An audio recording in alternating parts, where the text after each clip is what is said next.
दोस्तों, अहमदी और USA wing को चंद हफ्ते पहले ख़त मौसूल हुआ। एक दुखी इंसान ने अपनी कहानी हमें लिखकर भेजी। इस शख्स की कहानी कुछ यूँ है कि इसने एक अहमदी लड़की से शादी की। दोनों बहुत खुश थे, ज़िंदगी बहुत प्यार मोहब्बत से गुजर रही थी। शादी के नतीजे में ज़ाते बारी ताला ने 2 बच्चों से भी नवाजा। फिर अचानक उनकी ज़िंदगी में एक ज़लज़ला आ गया। खुशियाँ दुखों के शिगाफ में गिरकर अपना दम तोड़ गईं। उनका प्यार नफरत की कब्र में दफन हो गया।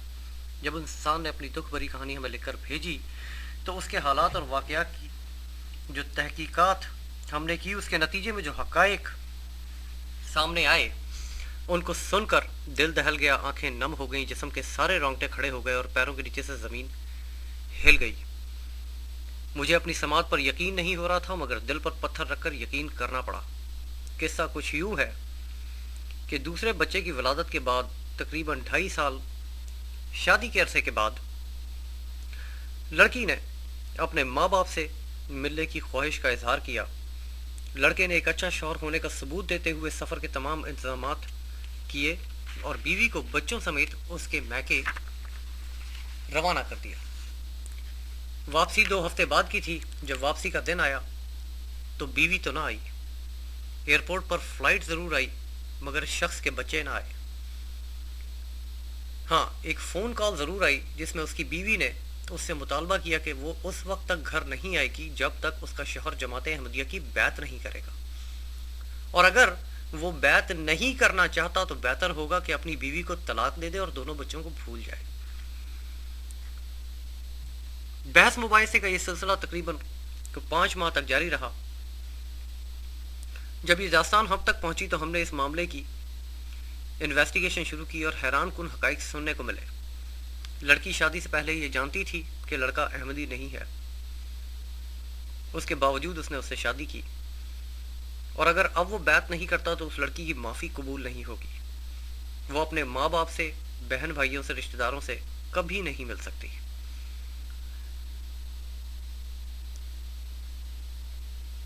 सुनकर दुख हुआ, मगर चंद और सवालात के नतीजे में किस्सा कुछ और ही निकला। जब मोहतरमा ने यह इंकशाफ किया कि उनके शौहर के लिए यह भी ज़रूरी है कि वो बाकायदा चंदा दें और वसीयत भी करें, और ख़ास तौर पर उनके ये अल्फाज कि अगर वो चंदा नहीं देता तो उसके अहमदी होने का क्या फ़ायदा,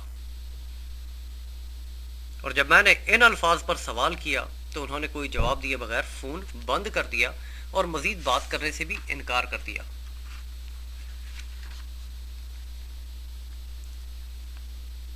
दोस्तों, अब अगर हम मिर्ज़ा मसरूर साहब की खिलाफत का एक नज़र जायज़ा लें तो वो जब से आए हैं चंदे और वसीयत पर ज़ोर दे रहे हैं। उनके ये और फिर उन अल्फाज ने कि चंदा ना दे तो बैत करने का क्या फ़ायदा।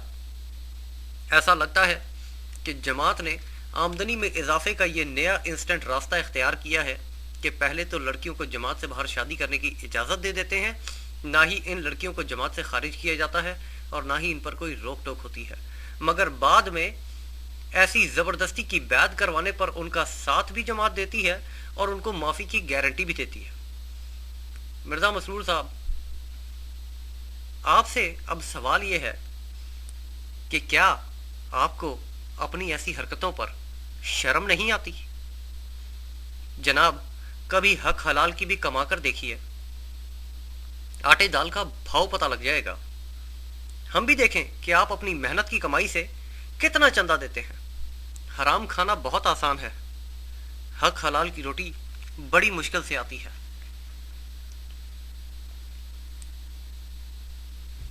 इन तमाम हालात और वाक़यात की तफसीलात बहुत जल्द हमारी वेबसाइट अहमदी और के ऊपर लगा दी जाएंगी, मगर सवाल जमात अहमदिया से फिर यही है,